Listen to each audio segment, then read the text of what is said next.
Sejam bem-vindos à TV Púlpito do Sertão Reformado.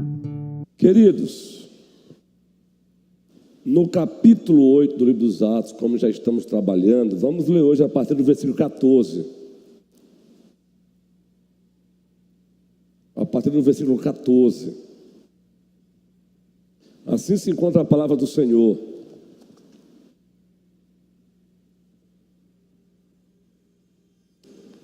Hoje estamos sem o recurso da tecnologia. Isso, de certa forma, é proveitoso no sentido de não ficarmos dependentes demais, não é? Mas é assim, tecnologia é assim. Mas a turma está ali tentando ajustar. Eu vou ler aqui da versão Nova Almeida atualizada, mas não se preocupe, o sentido é o mesmo.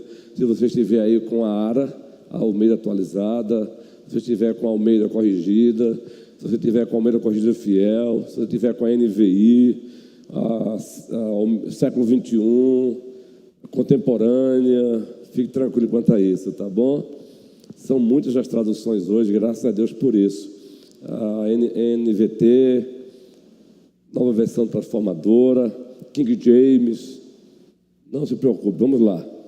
Quando os apóstolos que estavam em Jerusalém ouviram que o povo de Samaria tinha recebido a palavra de Deus, enviaram-lhes Pedro e João. Chegando ali, oraram por eles para que recebessem o Espírito Santo, pois o Espírito ainda não havia descido sobre nenhum deles.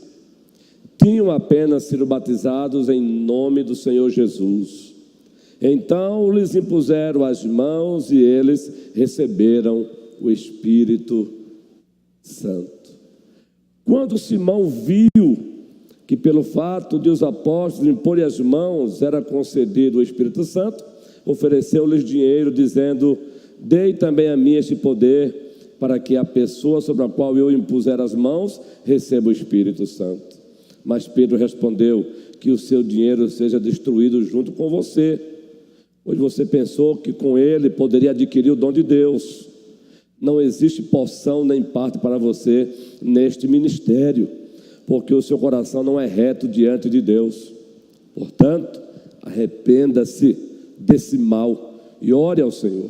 Talvez Ele o perdoe por esse intento do seu coração, pois vejo que você está cheio de inveja e preso em sua maldade.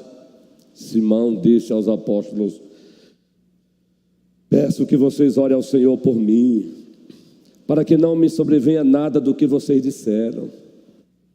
Eles, porém, tendo dado o seu testemunho e pregado a palavra do Senhor, voltaram para Jerusalém e evangelizavam muitas aldeias dos samaritanos.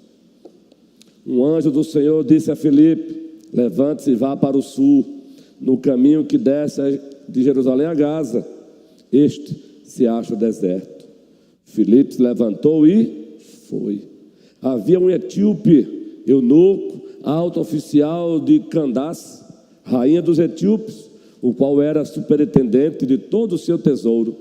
Ele tinha vindo adorar em Jerusalém e estava regressando ao seu país. E assentado na carruagem vinha lendo o profeta Isaías. Então o Espírito disse a Filipe: aproxime-se dessa carruagem e acompanhe-a. Correndo para lá, Filipe ouviu que o homem estava lendo o profeta Isaías. Então perguntou: o senhor entende o que está lendo? Ele respondeu: como poderei entender se ninguém me explicar?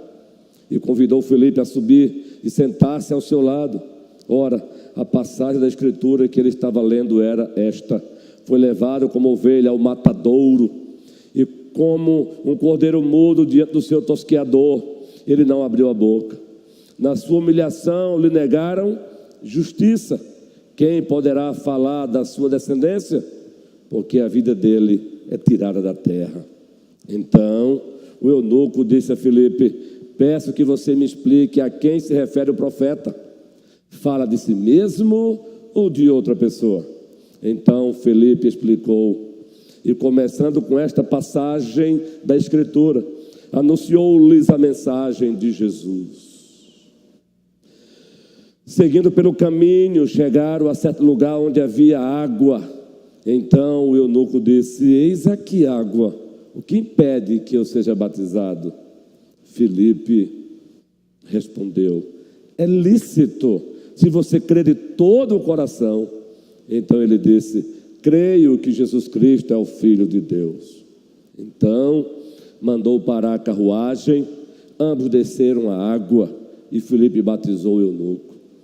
Quando saíram da água, o Espírito do Senhor arrebatou o Filipe e o eunuco não o viu mais.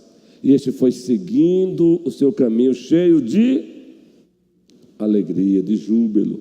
Mas Filipe foi visto outra vez em Azoto. E seguindo viagem, evangelizava todas as cidades até chegar aonde? A Cesareia. Domingo pela manhã, nós trouxemos aqui como pastoral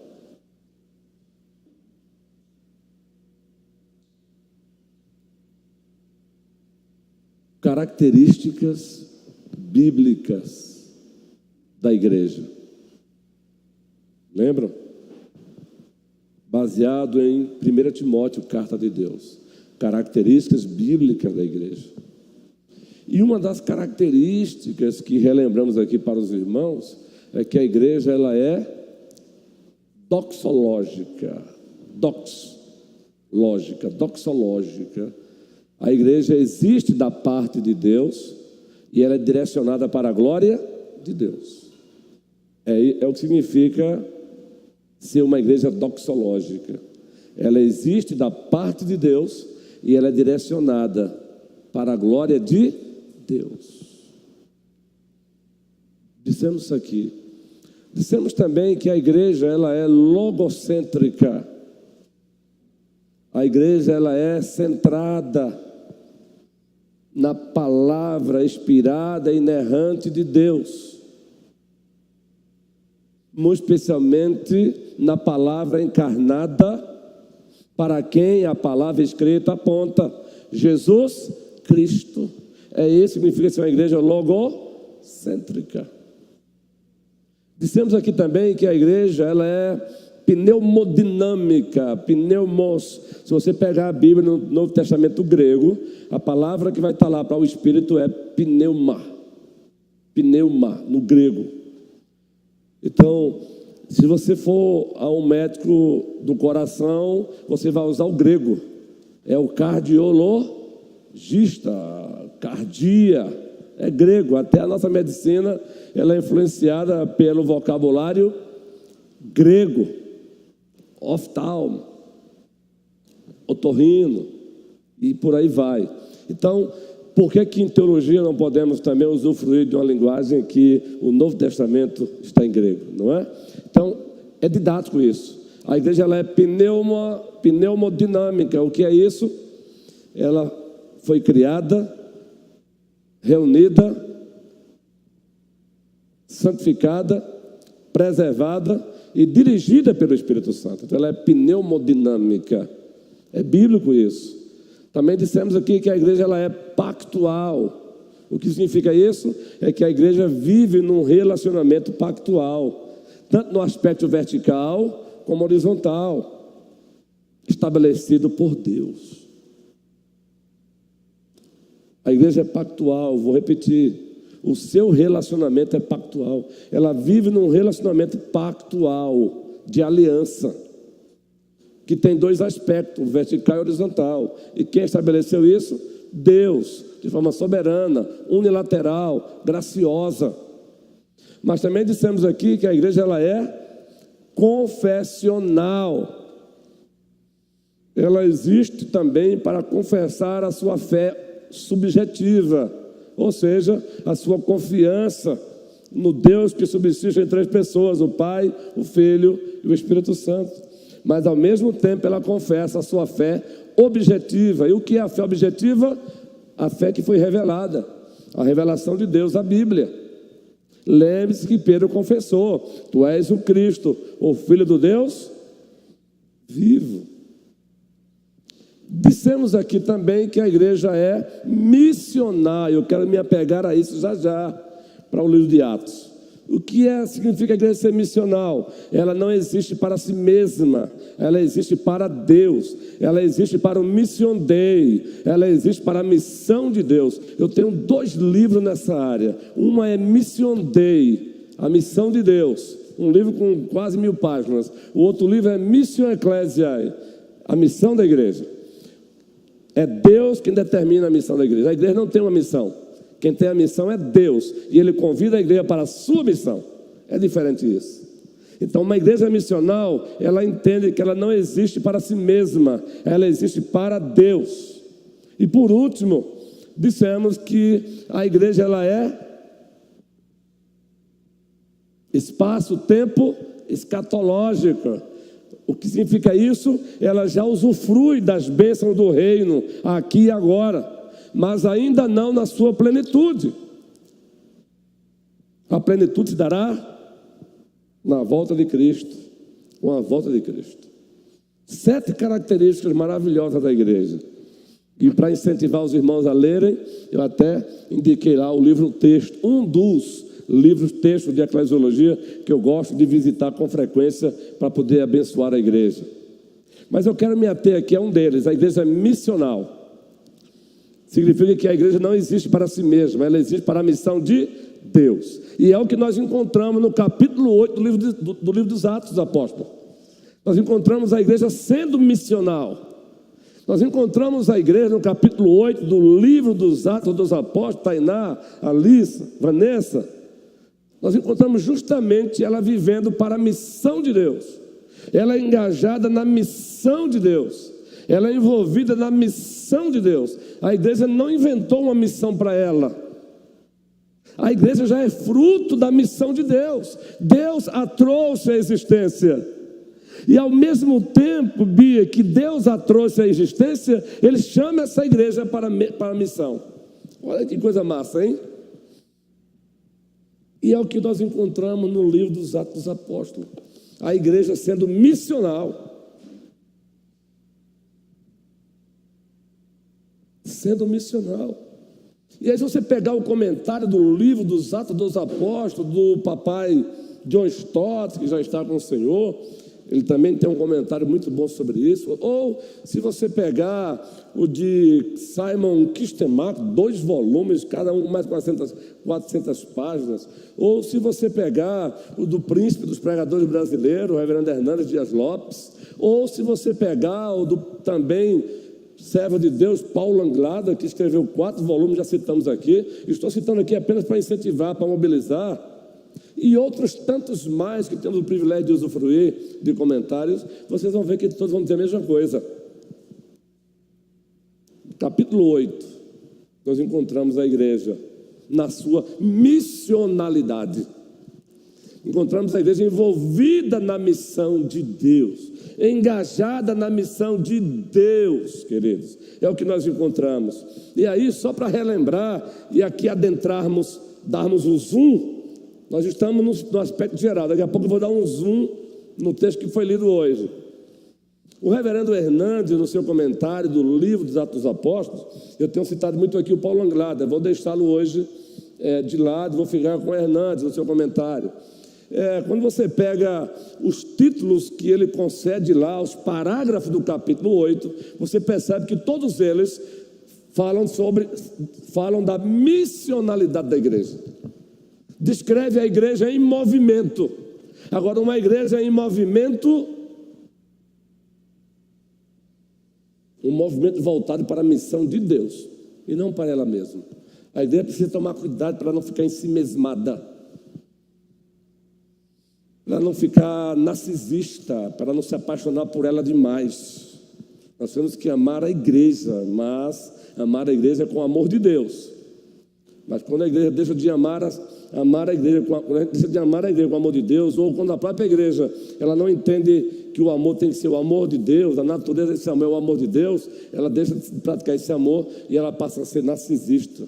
E aí ela foge da vontade de Deus. Aí o Hernandes, ele resume todo o capítulo 8, queridos, com esses títulos aqui. Nós temos, primeiro, já falamos sobre isso aqui também, no capítulo 8 nós encontramos a perseguição promovendo a evangelização. Lembram que já tratamos aqui? A perseguição promoveu a evangelização. Não é que sempre é necessário perseguição para evangelizar, mas quando acontece perseguição, a igreja avança também, e avança muito.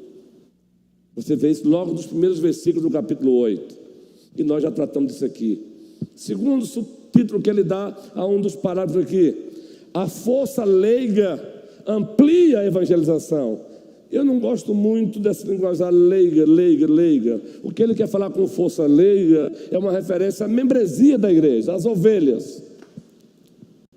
A força leiga amplia a evangelização, pois quem é que, sendo disperso, sai anunciando a palavra? Os apóstolos? Segundo Atos capítulo 8? Não, os apóstolos ficaram em Jerusalém. Quem, como consequência da dispersão, saíram anunciando o evangelho? As ovelhas, homens, mulheres, os discípulos. E eu vejo aqui o Senhor dando uma grande lição à igreja. Eu já vejo aqui o Senhor direcionando a igreja para não gerar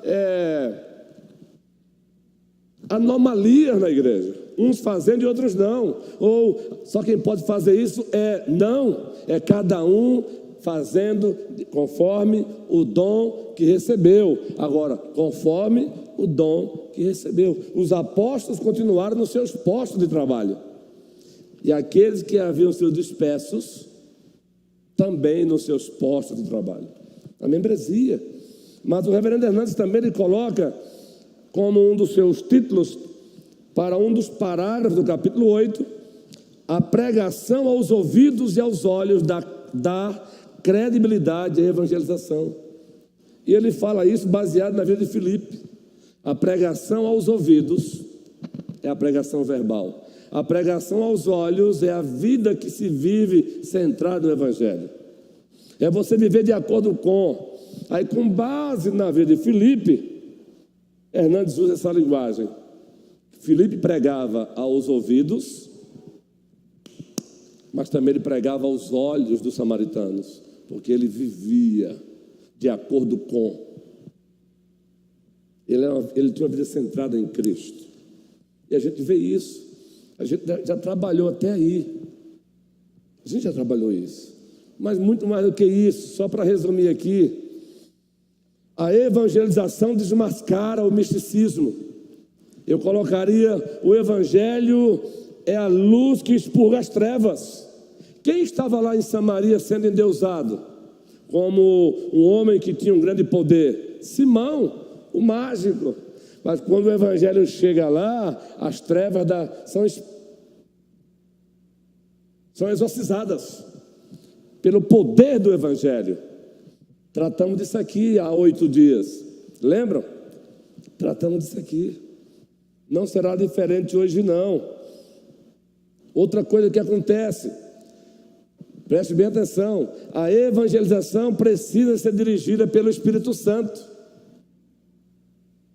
No capítulo 8 nós encontramos isso aqui. A evangelização precisa ser dirigida pelo Espírito Santo. Aí, doravante, vamos aprofundar isso aqui. Porque os pontos anteriores, a gente já trabalhou aqui. Nós vamos, doravante, agora aprofundar. A evangelização precisa ser dirigida pelo Espírito Santo. É preciso saber que uma vida vale todo o investimento do mundo. Segundo ponto. Terceiro ponto, é preciso explicar as Escrituras e levar as pessoas a Cristo. Também é preciso receber as pessoas que creem em Cristo pelo batismo. E por último, é preciso estar sempre aberto à nova direção do Espírito Santo. Isso na última parte de Atos 8. Mas com tudo isso, o que é que nós enxergamos aqui? Uma igreja vivendo na sua missionalidade.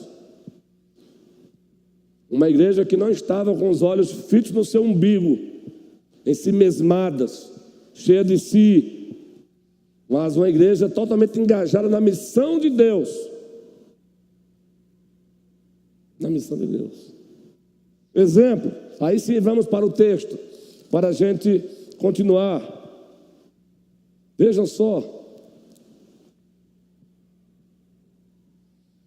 No capítulo 8, a partir do versículo 14 até o versículo 25, nós já tratamos uma parte do que é dito aqui. Já mostramos que o evangelho chegou em Samaria e salvou. Mas aí Lucas deu um zoom e focou em Simão e mostrou que o evangelho libertou o povo do misticismo pagão. Libertou o povo, provavelmente há um debate sobre isso, libertou o próprio Simão Mágico. Há um debate entre os próprios teólogos e comentaristas, exegetas, se a conversão dele foi verdadeira ou não, mas eu fico com Paulo Anglada, eu prefiro ficar no silêncio. Um dia vamos ver lá. Fato é que, segundo o texto, teve atitudes que nos deixam com uma pulga na orelha, não é? O Simão. Mas fato é, o evangelho chegou. Ele mesmo foi batizado. Só o que nos chama a atenção agora, adiantando, é que esses cristãos samaritanos não haviam ainda sido, diz o texto, recebido o Espírito Santo. Aí você pergunta, por quê? Já que a prática bíblica é algo concomitante. Por que que o Senhor segurou aquilo que faz parte de um estágio só, que é crer em Jesus e logo ser habitado pelo Espírito e presidido pelo Espírito, ser selado pelo Espírito e recebê-lo como penhor? Por que que o Senhor soberanamente segurou? Razão simples. Existem várias correntes aí, mas eu prefiro ficar com essa. O próprio texto demonstra. Quem eram os samaritanos para os judeus? E quem eram os judeus para os samaritanos? Eles eram inimigos. Eram inimigos. Mesmo ambos acreditando no Pentateuco, porque os judeus olhavam para o samaritano como uma raça mista. Já falei sobre isso aqui. Os samaritanos fizeram até um templo para se opor ao templo lá de Jerusalém, em Gerazi.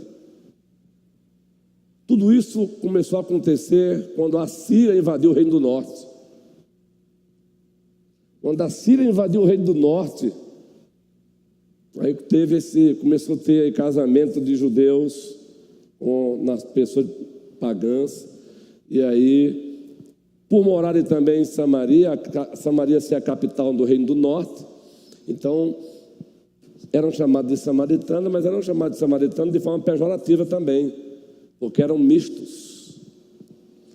Então Deus segura e manda os apóstolos lá para justamente mostrar para judeus e samaritanos que o evangelho é para todos. E por isso que ele faz questão de segurar aquilo que seria num estágio só. Converteram-se no Espírito Santo. O Senhor segurou soberanamente, justamente para romper. Tanto os apóstolos precisavam daquilo, como os samaritanos agora convertidos precisavam ver aquilo. Para que agora não fosse agora uma divisão cristã. Nós também somos cristãos, mas somos samaritanos. E os cristãos judeus, que tinham tendência para isso, olha, eles são cristãos, mas como são samaritanos, são de segunda classe. Não, o Senhor faz questão de soberanamente mandar 2 apóstolos lá. Inclusive um deles, antes de Cristo ser morto e ressuscitado, havia pedido: Senhor, o Senhor quer que a gente peça fogo do céu sobre os samaritanos?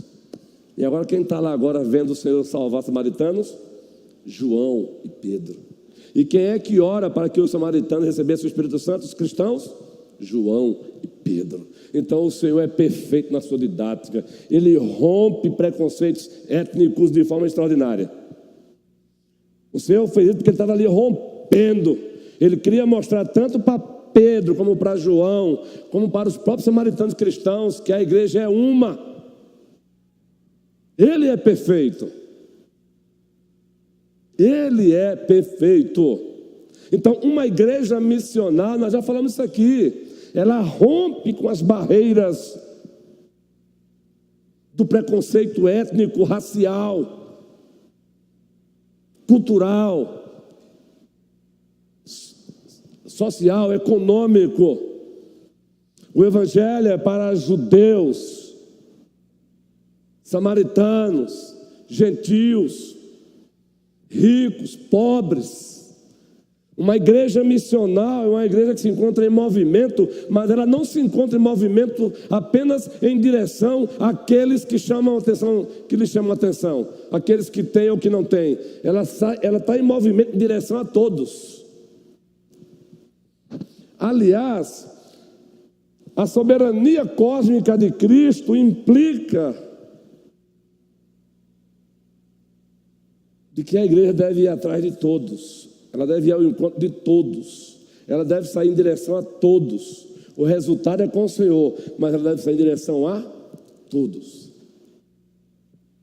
Por isso que os apóstolos foram enviados, oraram por eles e o Espírito Santo desceu. João, o apóstolo, precisava ver aquilo. Os samaritanos precisavam ver aquilo. Lembre-se, aqui é um texto narrativo, então não transforme num texto normativo.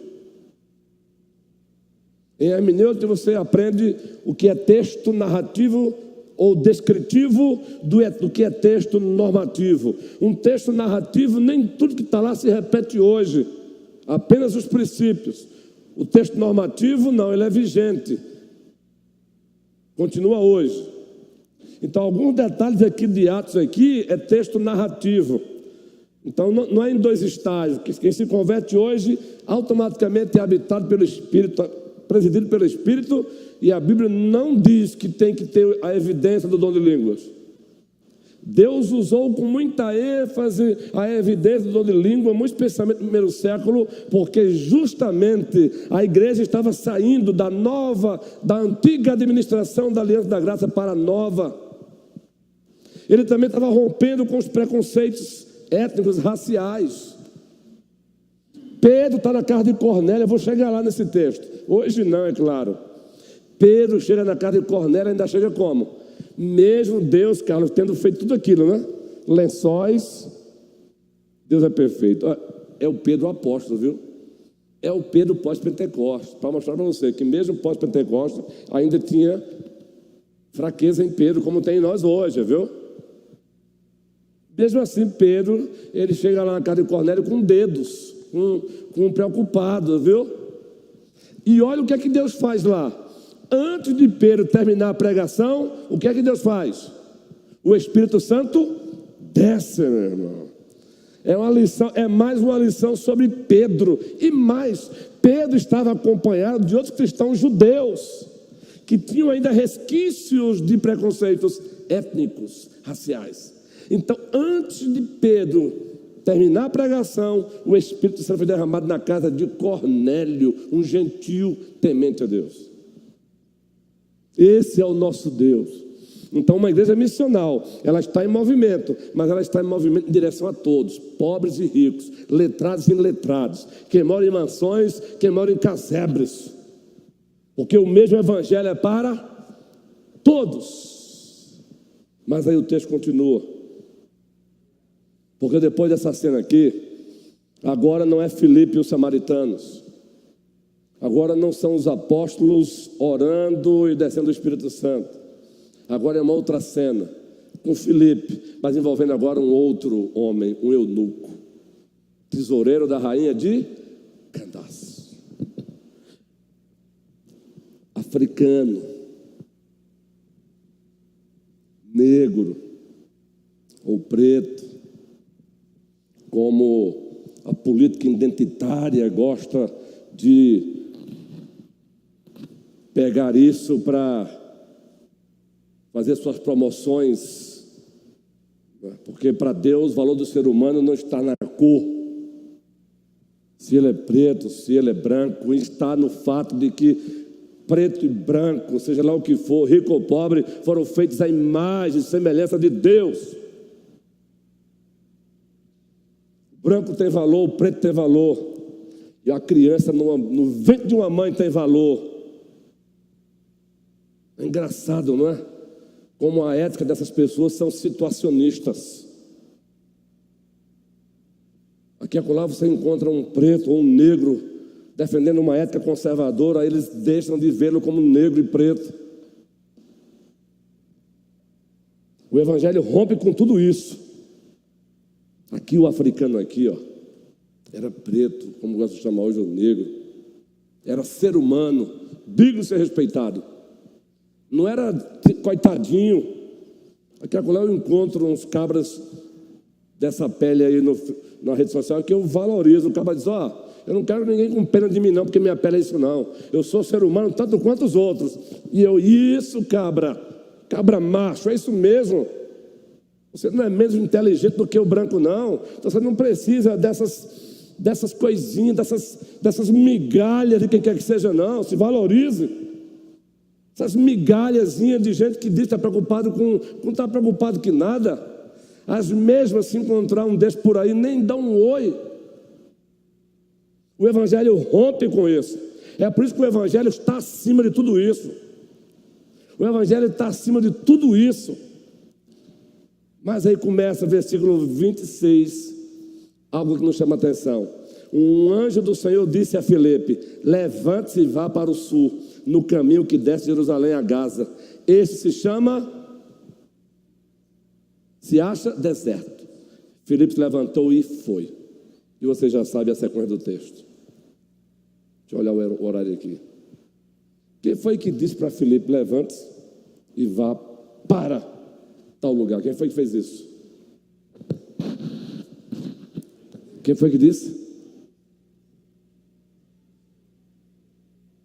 O Espírito Santo, né? Olha o que o texto diz aqui, ó. Um anjo do Senhor disse a Filipe: levante-se e vá para o sul, no caminho que desce de Jerusalém a Gaza, e este se acha deserto. E foi, o anjo, né? Filipe se levantou e foi. Havia um etíope eunuco, alto oficial de Cadância, rainha dos etíopes, o qual era superintendente de todo o seu tesouro. Ele tinha vindo adorar e tal. Aí no versículo 29 diz assim: então o Espírito disse no primeiro momento, um anjo. Agora o Espírito. Olha como o Senhor Deus trabalha na sua soberania. Em Hebreus 2 diz que os anjos são ministros a serviço do Senhor. Nós cremos na existência desses seres celestiais. Só evitamos extremos. Evitamos angelolatria. Mas eles existem aqui, ó. Um anjo aparece e dá uma ordem. Aí agora ele chega lá, vê uma carruagem e o Espírito Santo diz: se aproxime. Preste bem atenção. A igreja, na sua missionalidade, ela necessita da agência celestial, muito especialmente da terceira pessoa da Santíssima Trindade. Quem dirige a obra missionária da igreja é o Espírito Santo. Aqui ele usou um anjo, depois ele mesmo. A Bíblia não diz como foi que ele falou com Filipe. Fato é que falou. Ele falou através do anjo, mas no segundo momento não fala mais do anjo, né? O Espírito Santo falou usando o anjo, enviando o anjo, mas agora, no segundo momento, é o Espírito Santo diretamente que fala. A igreja na sua missionalidade, ela é tanto fruto da ação do Espírito, como ela precisa do Espírito para cumpri-la. Ela precisa do Espírito para cumpri-la. Está aqui, ó. O agente primeiro e absoluto da obra missional da igreja, da obra missionária, é o Espírito Santo. Nós precisamos orar por isso. Precisamos pedir a Deus Segundo Efésios 5,18, não vos embriagueis com vinho, mas enchei-vos do Espírito. Há um imperativo aí, gente, enchei-vos. É se deixar ser governado por Ele. É por isso que eu fico perturbado quando eu vejo uma ala do presbiterianismo ou da fé reformada, os caras vivendo uma esterilidade de vida, vivendo uma frieza, uma apatia, e querem chamar isso de... É porque nós somos teologicamente educados. Pega essa educação de vocês, que eu tenho certeza que não é obra do Espírito Santo, homens sem vidas, mortos. Por isso que nós amamos o nosso tripé: ortodoxia, doutrina correta; ortopraxia, prática correta; e ortopatia, afeições corretas.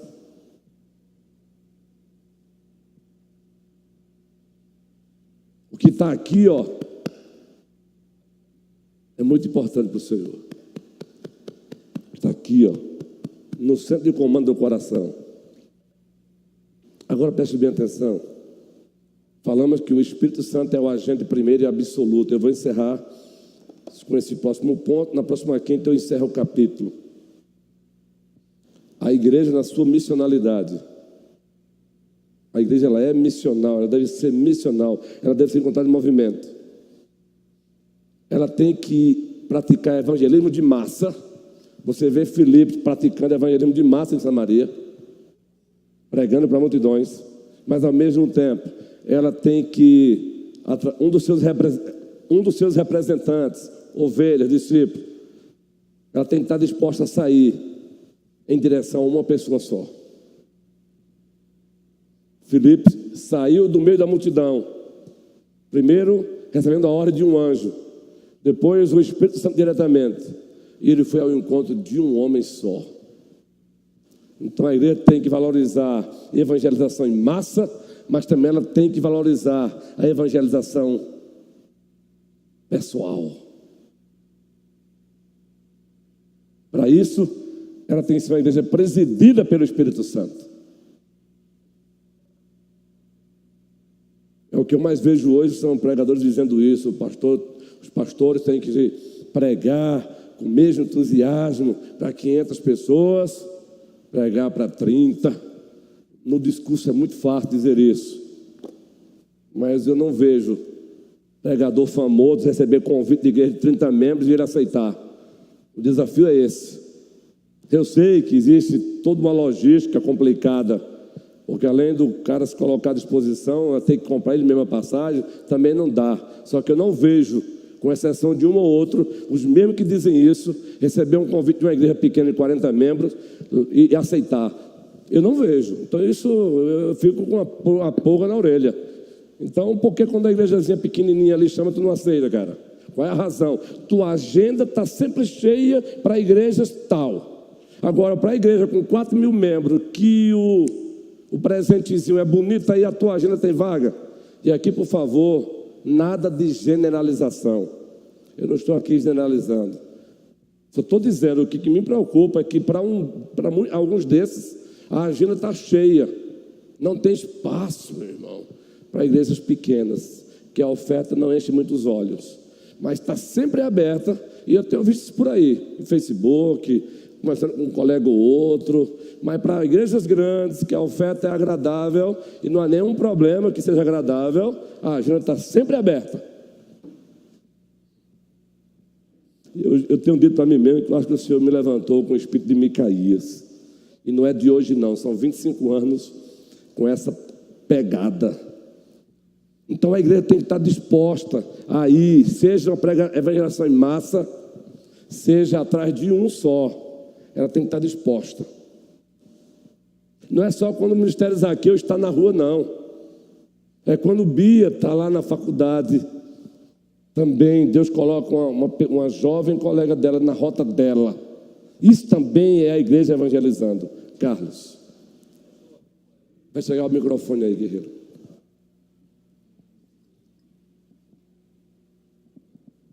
Pastor, eu entendo que a culpa aí, de certa forma, é da igreja. porque ficam idolatrando os pregadores. Porque quando é um pregador humilde, né, aí ele vai para a igreja no dia que dá certo. Agora, quando é um pregador famoso, aí tem que agendar, né? Senão não entra na igreja. Ela contribui sim, guerreiro, você está certo. A igreja, ela precisa tomar cuidado para não contribuir mais ainda com isso. Isso é verdade, não adianta, a gente precisa tomar cuidado. Valorizemos esses homens. Agora, é preciso entender que aqueles que estão no anonimato precisam ser também valorizados tanto quanto.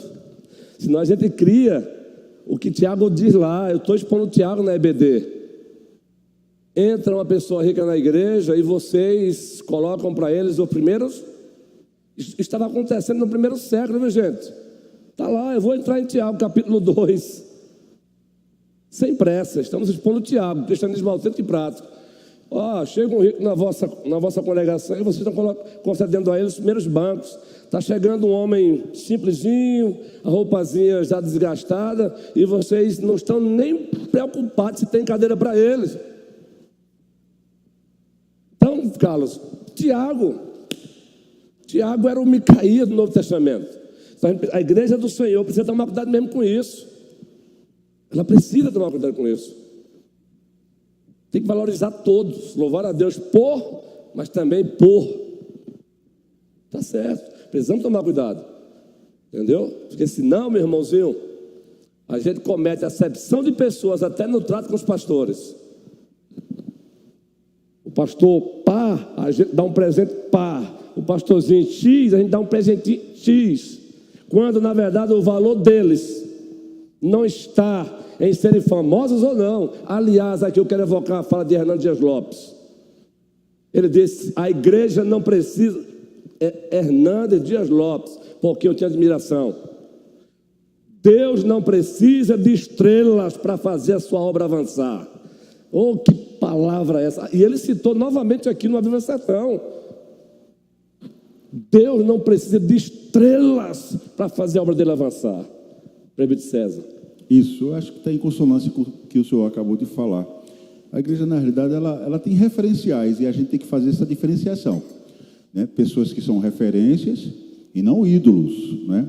Isso. O pastor Hernandes mesmo que o senhor citou é uma grande referência. Eu conheço o pastor Hernandes desde a minha conversão pela televisão, aquela coisa toda, e sempre foi, o que é, isso, não é? E de uma simplicidade e tudo.